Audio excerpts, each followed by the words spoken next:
হয় চাওক যে পেহেলগামৰ যিটো পেহেলগামৰ ঘটনাৰ পাছতে ইতিমধ্যে ভাৰত আৰু পাকিস্তানৰ মাজত এক যুদ্ধ সদৃশ পৰিৱেশ আৰু ইতিমধ্যে দেখিবলৈ পাইছে যে সীমান্তত যথেষ্ট ইতিমধ্যে গুলীয়াগুলীৰ সৃষ্টি হৈছে। লগতে ভাৰতৰ ফালৰ পৰা সন্ত্ৰাসবাদীৰ 9টাকৈ ঘাটি ইতিমধ্যে উফৰাই দিয়া হৈছে আৰু ইতিমধ্যে দেখিবলৈ পোৱা গৈছে যে পাকিস্তানেও আক্ৰমণৰ চেষ্টা কৰিছে। পাকিস্তানৰ যিসমূহ মিছাইলসমূহ ইতিমধ্যে ভাৰতৰ সেনাবাহিনীয়ে ইতিমধ্যে ধ্বংস কৰি দিছে।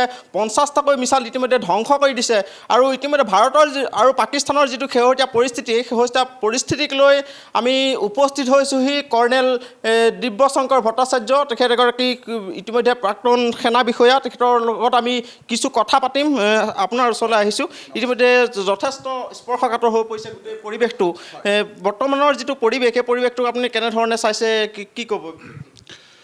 বৰ্তমান পৰিৱেশ যদি আমি আঁতিগুৰি ধৰোঁ, সেই আঁতিগুৰিটো ধৰিলে আমি দেখিম যে ইয়াত পাকিস্তানী সেনা আৰু পাকিস্তানী গভৰ্ণমেণ্ট জড়িত আছে। কাৰণ সন্ত্ৰাসবাদীক পঠাই পেলাই ভাৰতৰ ভিতৰত আনি নিৰীহ লোকক হত্যা কৰাটো মই ভাবোঁ এইটো অতি নিন্দনীয়। আৰু এই যে কুটাঘাত কৰিলে, মই ভাবোঁ ভাৰতে এটা উচিত প্ৰত্যুত্তৰ দিছে। আৰু ভাৰতে যেতিয়া প্ৰত্যুত্তৰ দিছিল, ভাৰতে এইটো কৈছিল যে আমি পাকিস্তানৰ সেনাক বা পাকিস্তানৰ লোকৰ ওপৰত আমি আক্ৰমণ কৰা নাই, আমি কেৱল সন্ত্ৰাসবাদী ঘাটি আৰু যোনবোৰ ট্ৰেইনিং এষ্টাব্লিছমেণ্টবোৰ আছে তাৰ ওপৰতহে কৰিছোঁ। আৰু এইটো চাওক, যেতিয়া আমি প্ৰত্যুত্তৰটো দিলোঁ, আমি ইণ্টাৰনেশ্যনেল বৰ্ডাৰ উলংঘন কৰা নাই। আমাৰ ৰাফাল যোনবোৰ এয়াৰক্ৰাফ্ট আছিল, ৰাফালে পাকিস্তান আৰু ভাৰতৰ সীমান্তৰ পাৰ হোৱা নাই, ভাৰতৰ ফালে থাকি আমি মিছাইল পঠাইছিলোঁ। আৰু মিছাইলটো আমি ইমান এডভান্সড, ইমান প্ৰেচিশ্যন আছিল যে সঠিকভাৱে গৈ 9টা জেগাত সেই মিছাইল ষ্ট্ৰাইক আমি কৰিছিলোঁ। আৰু যাৰ চিত্ৰ আমি দেখা পাই এইটো গম পাওঁ যে ওচৰ পাছৰৰ বিল্ডিং বা অন্য কোনো জেগাত এই মিছাইলে তাৰ ব্লাষ্টৰ এফেক্টটো হোৱা নাই। গতিকে তাৰপিছত দেখিলোঁ যে পাকিস্তানে এখন যুদ্ধ কৰাৰ ইচ্ছা আছে যেনহে দেখিলোঁ। কাৰণ পাকিস্তানে তাৰ পিছত 15খন চহৰৰ ওপৰত, ভাৰতীয় 15খন চহৰৰ ওপৰত ড্ৰোনেৰে এটেক কৰিলে। কিন্তু আমাৰ তাত যে S-400 missile system, air defence system আছে, সেই এয়াৰ ডিফেন্স ছিষ্টেমে পাকিস্তানে যিমানেই ড্ৰোন নপঠাওক সেইখিনিক বিফল কৰিলে, সেই আক্ৰমণবোৰ বিফল কৰিলে। গতিকে মই ভাবোঁ যে পৰৱৰ্তী সময়ত পৰিস্থিতি কি হ'ব সেইটো পাকিস্তানৰ ব্যৱহাৰৰ ওপৰত নিৰ্ভৰ কৰিব। দেখিবলৈ পোৱা গৈছে যে পাকিস্তানে এই কথাটো বুজি উঠা নাই। তেখেতলোকৰ 9টাকৈ ঘাটি ইতিমধ্যে উৰুৱাই দিছে, যিকেইটা সন্ত্ৰাসবাদী, তেখেতলোকে সন্ত্ৰাসবাদক পৃষ্ঠপোষকতা কৰে। তাৰপিছতো কিন্তু পাকিস্তানে শিক্ষা লোৱা নাই। তেওঁলোকে পুনৰ আচলতে বৃথা চেষ্টা এটা কৰিছে যে তেখেতলোকৰ ড্ৰোন পঠাই তেখেতলোকে কেইবাখনো চহৰ ইতিমধ্যে আক্ৰমণ কৰিবলৈ চেষ্টা কৰিছে। পাকিস্তান আচলতে কুকুৰৰ নেজৰ নিচিনা, কেতিয়াও চিধা নহয়। আমি এইটো ভুল হ'ব যে আমি যদি ভাবোঁ যে পাকিস্তানে সন্ত্ৰাসবাদী যি পথটো লৈছে সেইটো এৰি দিব। কিন্তু আমাৰ চেষ্টা হ'ব লাগিব যে পাকিস্তানৰ ওপৰত এনেকুৱা চাপ এটা আনিব লাগিব, অৰ্থনৈতিক ফালৰ পৰা, কূটনৈতিক ফালৰ পৰা আৰু সামৰিক ফালৰ পৰা, যে পাকিস্তানে এই যোনটো পথ লৈছে সন্ত্ৰাসবাদীক পঠোৱাৰ, সেই পথটো যাতে পাকিস্তানে বন্ধ কৰে। লগতে মই ভাবোঁ যে পাকিস্তানৰ যোনখিনি ভিতৰুৱা যোনখিনি সমস্যা আছে তাৰ পৰা দৃষ্টি গুচাবৰ কাৰণে পাকিস্তানে এই পথটো লৈছে। কাৰণ আজি 2 সপ্তাহ আগলৈ বা 3 সপ্তাহ আগলৈ সকলোৰে কথা আছিল যে বালুচিস্তানত কি হৈ আছে, বালুচিস্তান লিবাৰেশ্যন আৰ্মীয়ে পাকিস্তানক ধোঁৱা দেখাই দিছে। আৰু তেহৰিক-ই-তালিবানে খাইবাৰ পাখতুনৱাত আকৌ পাকিস্তান আৰ্মীৰ ওপৰত আক্ৰমণ চলাই আছে।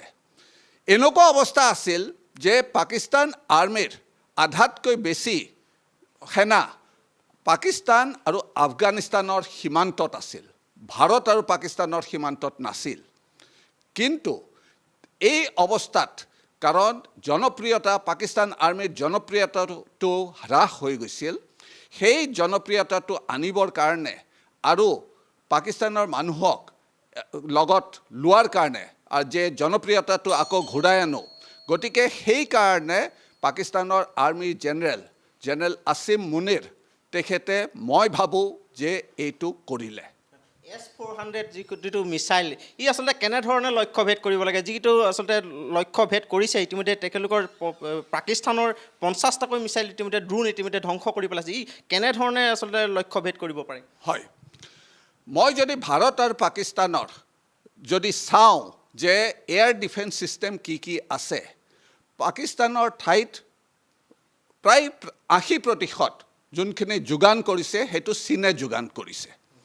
আৰু চীনে HQ-9 বুলি এটা এয়াৰ ডিফেন্স ছিষ্টেম যোগান কৰিছে। কিন্তু চীনৰ নিৰ্মিত বস্তুৰ কোনো গেৰেণ্টি নাই। আৰু সেইকাৰণে আমি দেখিছোঁ যে আমাৰ মিছাইলবোৰ গৈ সঠিক জেগাত গৈ আক্ৰমণ কৰিছে, এটেক কৰিছে, কিন্তু পাকিস্তানৰ এয়াৰ ডিফেন্স ছিষ্টেমে সেইটো আমাক ৰুধিব নোৱাৰিলে। তাৰ বিপৰীতে ভাৰতৰ তাত S-400 যোনটো ছিষ্টেম আমি ৰাছিয়াৰ পৰা আনিছিলোঁ, সেইটো মই দেখিলোঁ এইবাৰ খুব সফল হৈছে। আৰু পাকিস্তানৰ ড্ৰোন আৰু মিছাইল ছিষ্টেম সেইবোৰক একদম বিফল কৰিছে, আকাশ মাৰ্গতে সেয়া ধ্বংস কৰিছে। আৰু আকাশ মাৰ্গত ধ্বংস কৰা মানে আমাৰ ভাৰতৰ ভূমিত আহিবলৈ দিয়া নাই। দেখিছোঁ যে চীনৰ কথাটো যেতিয়া ওলাইছে, চীনৰ কথাটো এবাৰ সুধি লওঁ যে চীনে ইতিমধ্যে কৈছে যে তেখেতলোকে সন্ত্ৰাসবাদক সমৰ্থন নকৰে। তাৰপিছত তেখেতলোকৰ যিটো আচলতে কাক তেখেতলোকে সমৰ্থন দিব, পাকিস্তানক দিব নে ভাৰতক দিব, এইটো খুব এটা দুধুৰ মুধুৰ এটা পৰিৱেশ দেখা পোৱা গৈছে। এইটোক লৈ কি ভাবে আপুনি? চাবলৈ গ'লে ভাৰত হ'ল চীনৰ কম্পিটিটাৰ, গতিকে চীনে ভাৰতক সহায় কৰাৰ প্ৰশ্নই নুঠে।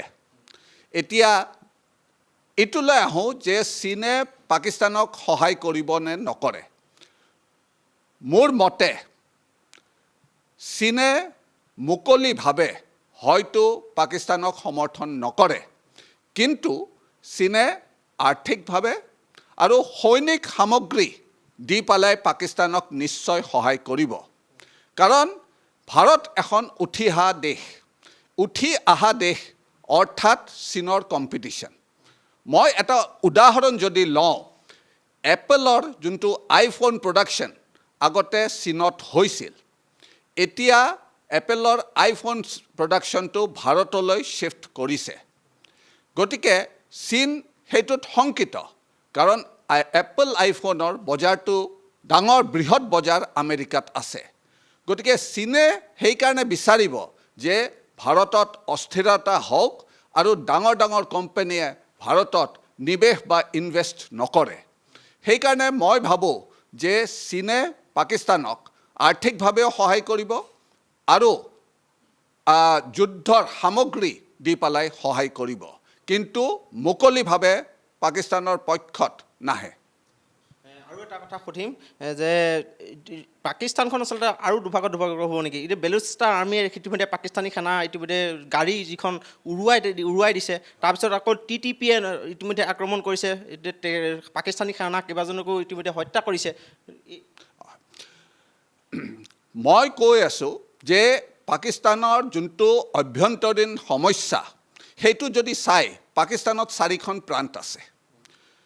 প্ৰথম হ'ল পাঞ্জাৱত ইমৰান খান পপুলাৰ, অতি জনপ্ৰিয়। আৰু চাবলৈ গ'লে পাকিস্তানৰ জনপ্ৰিয় নেতা ইমৰান খানক জেলত ৰখা হৈছে। গতিকে পাকিস্তানৰ পাঞ্জাৱত যোন লোকসকল আছে সিহঁত ক্ষোভিত। দ্বিতীয় প্ৰান্ত হ'ল সিন্ধৰ পানী লৈ পেলাই পাকিস্তানী পাঞ্জাৱলৈ এটা কেনেল উদ্বোধন কৰিছিল পাকিস্তানৰ আৰ্মি চিফে। চীনৰ মানুহেও এইটো ভাল পোৱা নাই যে সিন্ধে যোনটো পানী পাব লাগে সেইখিনি পাঞ্জাৱলৈ গৈছে, কাৰণ সেয়া হ'লে সিন্ধৰ যোনবোৰ কৃষক সিহঁতৰ যোনবোৰ খেতি কৰে সেইখিনি বিনষ্ট বা নষ্ট হৈ যাব। তৃতীয়তে আমি আহোঁ বালুচিস্তান লিবাৰেশ্যন আৰ্মি আজিৰ দিনত পাকিস্তানৰ আৰ্মিক সিহঁতে বাধা বজাই আছে ক'বলৈ গ'লে। আৰু সিহঁতৰ ৰাজত্ব মই এক প্ৰকাৰে ক'লোঁ যে বালুচিস্তানত আজিৰ দিনত ৰাজত্বটো বালুচিস্তান লিবাৰেশ্যন আৰ্মিৰ চলি আছে। আৰু চতুৰ্থখন প্ৰান্ত হ'ল খাইবাৰ পাখতুনৱা। তাত তেহৰিক-ই-তালিবান বুলি সংগঠনটো, যাৰ তালিবানৰ লগত সম্পৰ্ক আছে, পাকিস্তানৰ আৰ্মিৰ বিৰুদ্ধে সেইখনে এটা যুঁজ চলি আছে। গতিকে পাকিস্তান এটা সময়ত হয়তো পৃথক পৃথক 4 প্ৰদেশত ভাগ হোৱাৰো এটা সম্ভাৱনা আছে। শেষত সেইটো যে সীমান্তৰ যিসমূহ আচলতে স্থান, সেই সীমান্তৰ স্থানসমূহত ইতিমধ্যে হাই এলাৰ্ট জাৰি কৰা হৈছে। ভাৰত পাকিস্তানৰ যিসমূহ সীমান্ত, নাগৰিকৰ সুৰক্ষাক লৈ নাগৰিকসকল বা ৰাইজক কি ক'ব? হয়, এতিয়া ভাৰতৰ পশ্চিমত জম্মু কাশ্মীৰ, পাঞ্জাৱ, ৰাজস্থান আৰু গুজৰাট, আৰু বিশেষকৈ জম্মু কাশ্মীৰৰ সীমান্ত গাঁওবোৰ খালী কৰি দিয়া হৈছে।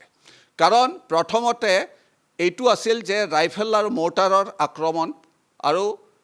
আক্ৰমণ চলি আছিল, কিন্তু এতিয়া হেভি আৰ্টিলাৰী আৰম্ভ হৈছে। এই গুলীবৰ্ষণত এনেকুৱা হৈছে যে বৰ্ডাৰৰ 30 কিলোমিটাৰ ইফালে আৰু সিফালে শ্বেলিং চলি আছে। গতিকে গাঁওবোৰক খালী কৰা হৈছে আৰু তাত ব্লেকআউট আদি হৈছে। সেইকাৰণে আমি যে এতিয়া উত্তৰ পূবত আছোঁ, এইটো নহয়, এইটো নুই কৰিব নোৱাৰি যে বাংলাদেশ বা চিকেন নেক এৰিয়া, কাৰণ চিকেন নেক যোনটো এৰিয়া সেইটো অতি সংবেদনশীল।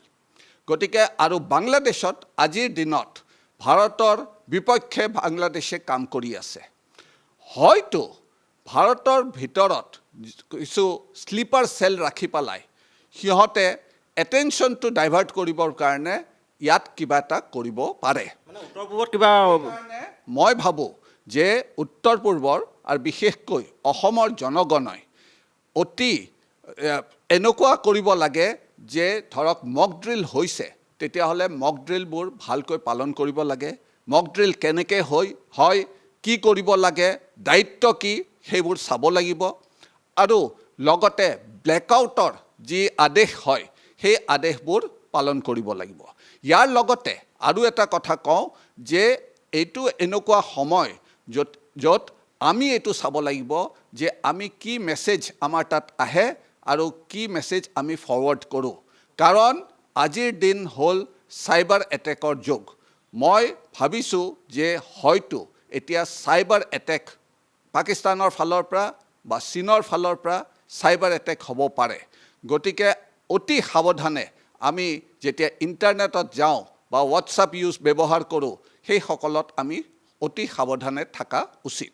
লগতে শেষত মই এইটোও ক'ব খুজিছোঁ যে কিবা বস্তু যদি আমি দেখোঁ যে ৰাস্তাত পৰি আছে বা কোনো ক্লেইম কৰা নাই, আমি তেতিয়াহ'লে আমি গৈ পুলিচ থানাত সেইটো ৰিপৰ্ট কৰা আমাৰ এটা দায়িত্ব। কিমান দীঘলীয়া হ'ব পাৰে গোটেই পৰিস্থিতিটো? পৰিস্থিতি কেনেকৈ কি হ'ব হয়তো এতিয়া সঠিককৈ কোৱা নাযাব, কাৰণ এইটো নিৰ্ভৰ কৰে পাকিস্তানৰ ওপৰত। আজি চাওক, পাকিস্তানৰ আৰ্থিক অৱস্থা অতি বেয়া, কিন্তু পাকিস্তানত যি মৌলবাদী শক্তি আছে, ইণ্টাৰনেশ্যনেল মনিটাৰী ফাণ্ডৰ পৰা এতিয়া প্ৰায় $7 বিলিয়ন আমেৰিকা ডলাৰ সিহঁতে আজি খুজিছে। আৰু এই বেছিভাগ যোনবোৰ লোন পাব সেইটো ব্যৱহাৰ কৰিব নিজৰ সামৰিক শক্তি বঢ়াবলৈ আৰু আৰ্মিৰ যোনবোৰ টপ অফিচাৰ সিহঁতে এইবোৰ পইচা ব্যৱহাৰ কৰিব।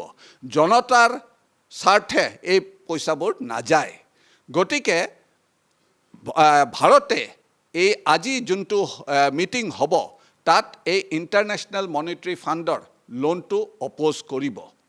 কাৰণ এখন আৰ্থিকভাৱে বিফল দেশক আপুনি যদি টকা পইচা লোন দিয়ে সিহঁতে সন্ত্ৰাসবাদী আৰু বঢ়োৱাতকৈ আৰু বঢ়াবহে আৰু ব্যৱহাৰ কৰিব সন্ত্ৰাসবাদীক আৰ্মছ আৰু এমুনিশ্যন দিয়াৰ কাৰণে।